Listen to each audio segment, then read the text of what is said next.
قري أبادوبا ولاجت أرومو السلام عليكم ورحمة الله وبركاته كان كابا كان كبا كان بها كان لها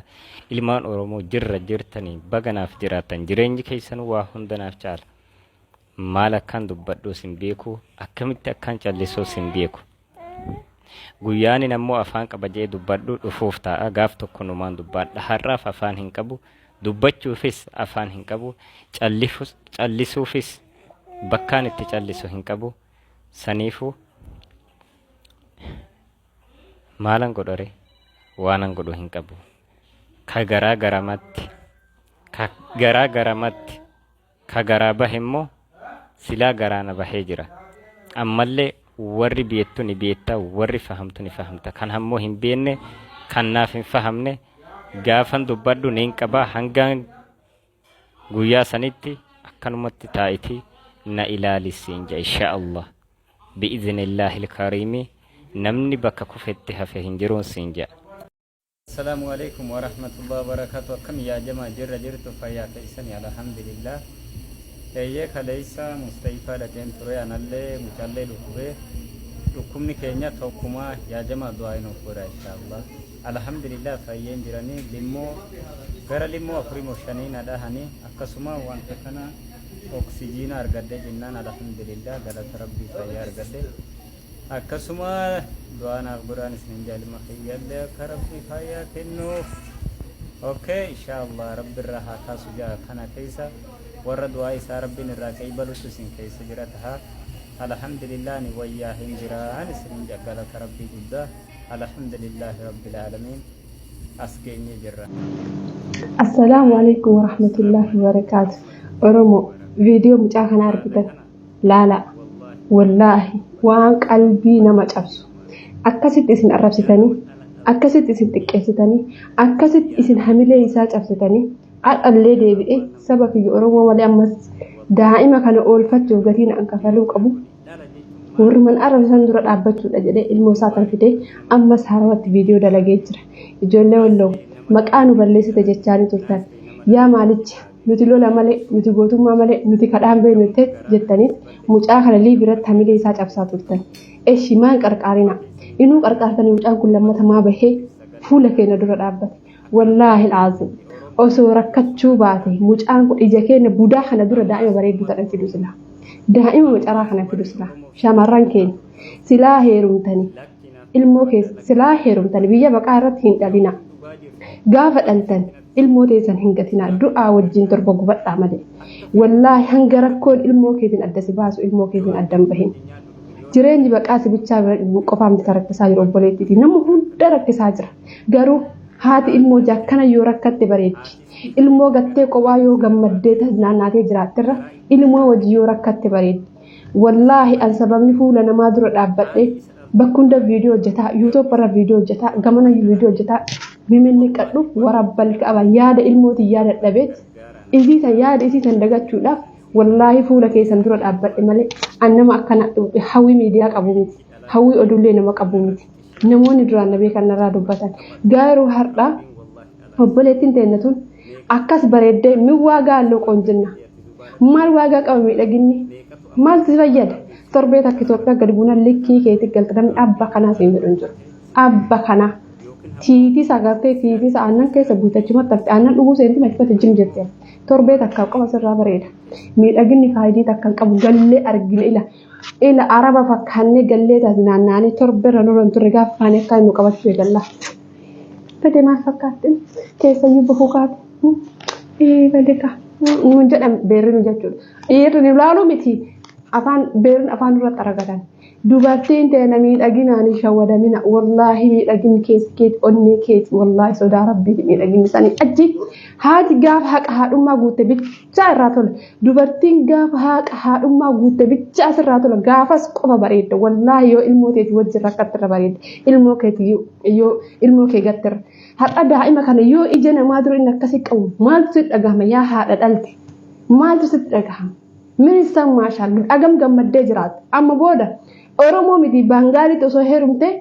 ati gammaddeen jiraattu abadan daa'imtu si kasasa jiraatti. Hanaanni haadha soorata daa'imaati. Hanaanni haadha wallaahi gammachuu daa'imaati. Gammachuu xiinsammuu daa'imaati. waan feetu osoo argatte kan waliin rakkatee waan nyaatu dhabee inni itti kadhataa jiru miti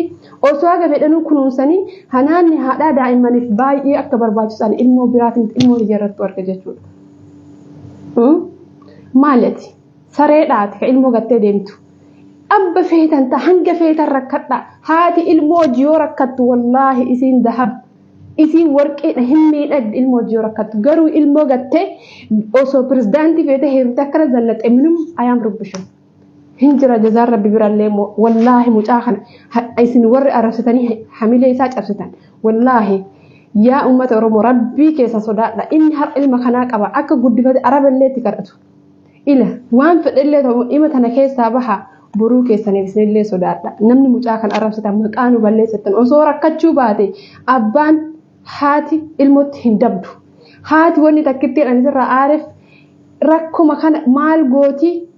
ilmoo kana gattee deemti maa itti gatti osoo deemtee dalaydee isiin ilmoo kana kunuunste isoo jee inni mana taa'ee har'a ilmoon gatan suudii keessa si jammar akkasi jiraataa jiran suudii keessa jiraatamaa ka jiru wal danda'aniiti abbaan mana ilmoo hojii taa'ee haati deemtee hojjette yoo abbaa hojii argate haati ilmoo hojii teettee abbaan diimoo hojjeteeti malee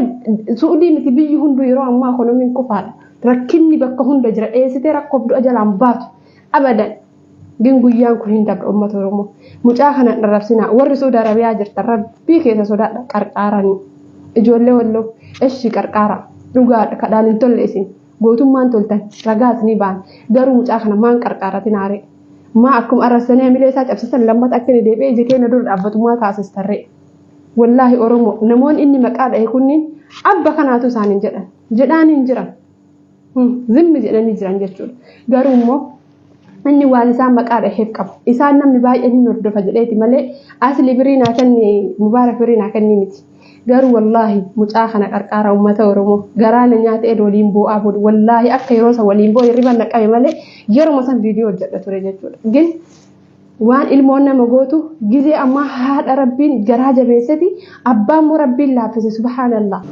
rakkoo ganda duniyaa tana ganaatti dhaqu jira lagana tanaa oluu rakkachuu dandeenya hundi kennayyuu hunda kenna immoo ta biyyarraa nu baasallee biyya ormaatti fuula arabaa dura nu dhaabee nu amma nacasiisaa jiru ani har'a madaamii mana kootiti garuu araba dura wanni dhaabadheef kaayyoof dhaabbadhe jechuudha ilmoon tiyya hamma isiin ana nagootee yaan isii hangini nagoodhe yoomuu na keessa hin badu jechuudha kaayyoofuu biraa bahee ilmootii akka baddale natti dhagahamaa uf hin danda'u yoo isii yaadadhu uf hin qabu akkasitti cimsee bahee akkasitti gatee bahee yaadadhu uf hin qabu uf dhabaa jechuudha boo itirraa jechuudha har'a garuu haati Saudi Arabiyaa keessatti osoo bira jirtu tuun daa'imman zibaalatti gatti tuun daa'imman fiddee arabarra gatti tuun daa'imman fiddee baangaalirra darbiti hin dhalinaa ishii kalaas hin dhalinaa bakka kiniinii keessa yookaan marfee keessa waggaa dheeraa waraannadhaati akka barbaadanii jiraadha bakka kalaas eege sodaan rabbi oolee jedhe hindi ruhii dhaba ruhii tana addunyaa kanarraa nama meeqatu yubat ruhii irra qaaliin addunyaa tana nama meeqatu yaa rabbi ilmoo nuuf kennii jedhee bu'a bar ilmoo yaa rabbi lij